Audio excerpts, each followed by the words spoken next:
Deixa eu começar uma entrevista para a gente poder compreender como projetar daqui para frente, além de compreender, professor, ajude essa angústia do nosso coração, se é Kamala ou Kamala. A gente também quer saber esse cenário, falando sobre essa reviravolta na corrida presidencial nos Estados Unidos, que causou reações em todo o planeta. A gente conversa então com o professor Guilherme Casarões, de Relações Internacionais da FGV. Além da pronúncia, professor, Donald Trump está feliz ou está tenso com essa mudança na corrida eleitoral?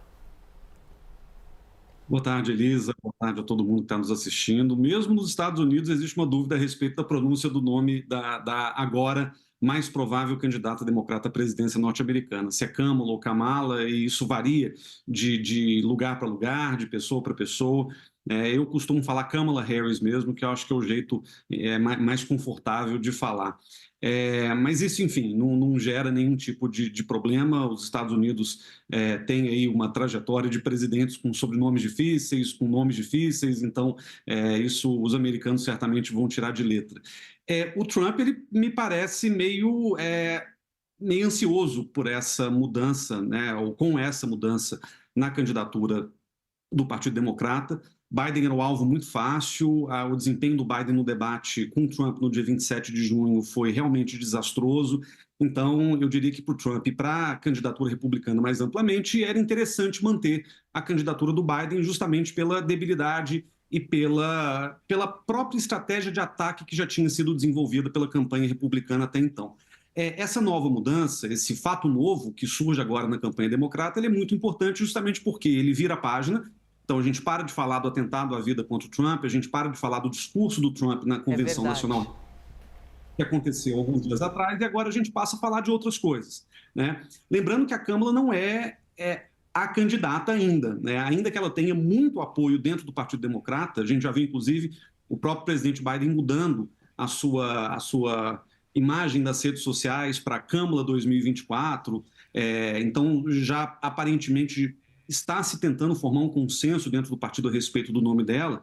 Ainda existe um debate dentro do partido sobre em que medida deve-se buscar o consenso, ou forçar o consenso para que ela seja o nome e já comece a fazer campanha efetivamente, já que temos questões de recursos financeiros e questões estratégicas em jogo, mas há também aqueles que dentro do partido preferem uma convenção aberta, ou seja, esperar até agosto e esperar que em agosto haja uma decisão oficial por parte do partido que gere a sensação de que a escolha foi feita não por uma elite partidária, mas sim pelos militantes, pelos eleitores do Partido Democrata. Então, esse é o tema que está em aberto. Eu diria que ela é a virtual candidata a presidente, mas essa consolidação do nome dela ainda depende dessas escolhas estratégicas que o Partido Democrata fará e que, voltando à campanha do Trump, muito provavelmente ainda manterão todos os holofotes sobre a candidatura democrata nesse momento. Pois é, deu uma virada no assunto conectado à tragédia, à tentativa de assassinato de Donald Trump e tudo mais. Pois é, bem observado aqui pelo professor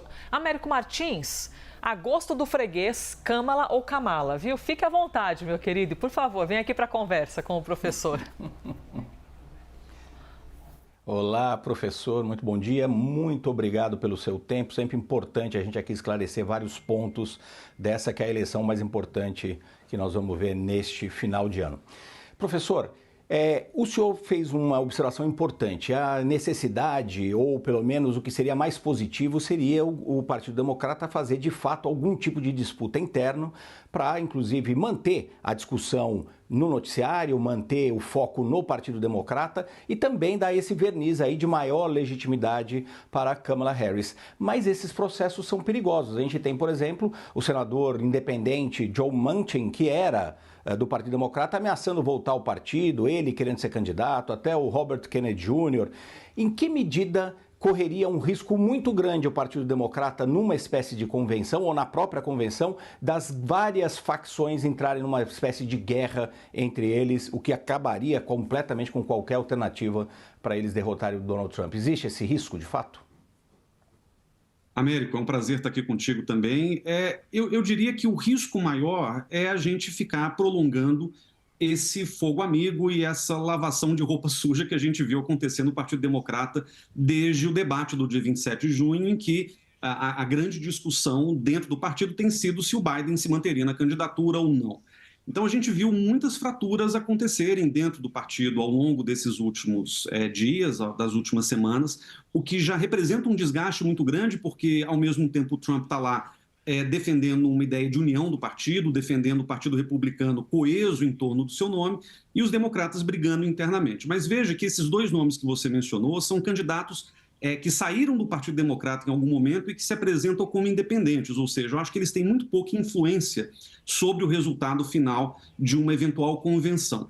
Eu teria medo se nenhum dos potenciais concorrentes da Kamala Harris, como, por exemplo, o governador da Califórnia, Gavin Newsom, o governador do Michigan, a Gretchen Whitmer, se eles tivessem relutantes em bancar a candidatura da Kamala Harris, eu acho que esse seria um problema, porque a gente veria, de fato, uma convenção bastante acirrada em agosto, né? Com esses dias ou semanas aí entre hoje e a convenção sendo bastante disputados e produzindo mais desavenças internas do partido. Mas não foi isso que aconteceu. Desde o dia de ontem, a gente viu inúmeras declarações de lideranças partidárias, de figuras importantes históricas do partido, como Bill Clinton, Hillary Clinton, que fizeram um comunicado conjunto, o próprio presidente Obama, os governadores que eu mencionei, Gavin Newsom, Gretchen Whitmer, todos eles colocaram ali o apoio aberto a Kamala Harris. A única exceção, para ser justo, foi o Obama, que na sua declaração de agradecimento ao Biden, que afinal de contas foi seu vice-presidente por 8 anos,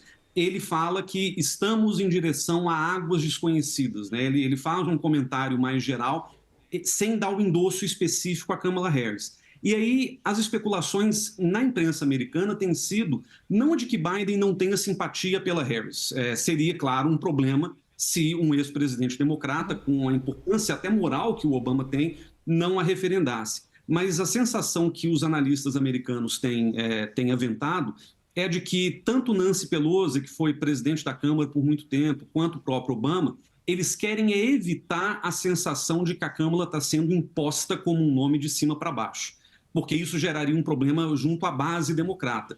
Então, existe uma cautela aí por parte de alguns atores políticos relevantes dentro do partido, justamente para não gerar essa sensação de imposição.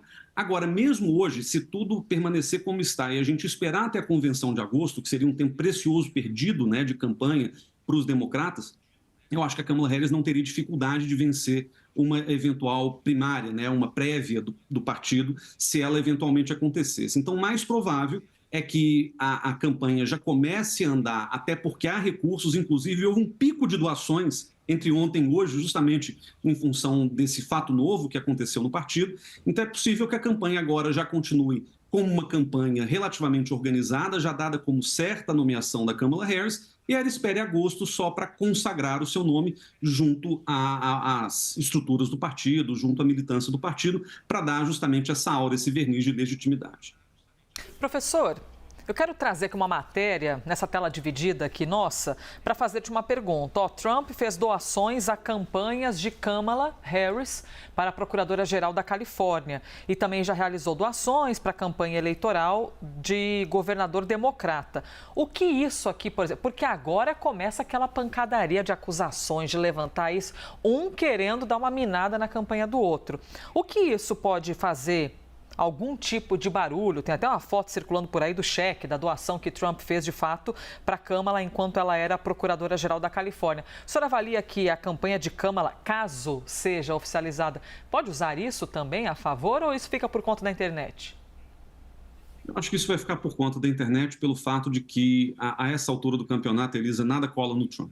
O Trump ele já é o candidato com as suas feições, com a sua ideologia, com a sua retórica, e ele foi desenvolvendo desde a campanha de 2015, 2016, que ele ganhou pela primeira vez a presidência, ele vem desenvolvendo justamente esse caráter de uma espécie de nacionalismo cristão, uma plataforma de extrema-direita populista, e os seus eleitores, e eu diria o establishment do Partido Republicano também, já tem uma ideia consolidada de quem é Trump.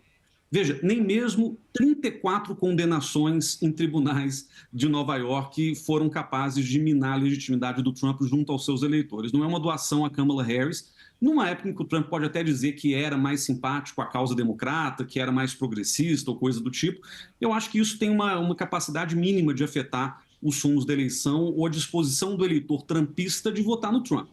É claro que as contradições são parte de qualquer estratégia política bem-sucedida, né, explorar essas contradições, mas eu tenho a impressão de que talvez o que os democratas possam fazer com isso e com outras informações que porventura surjam é tentar animar a sua própria base.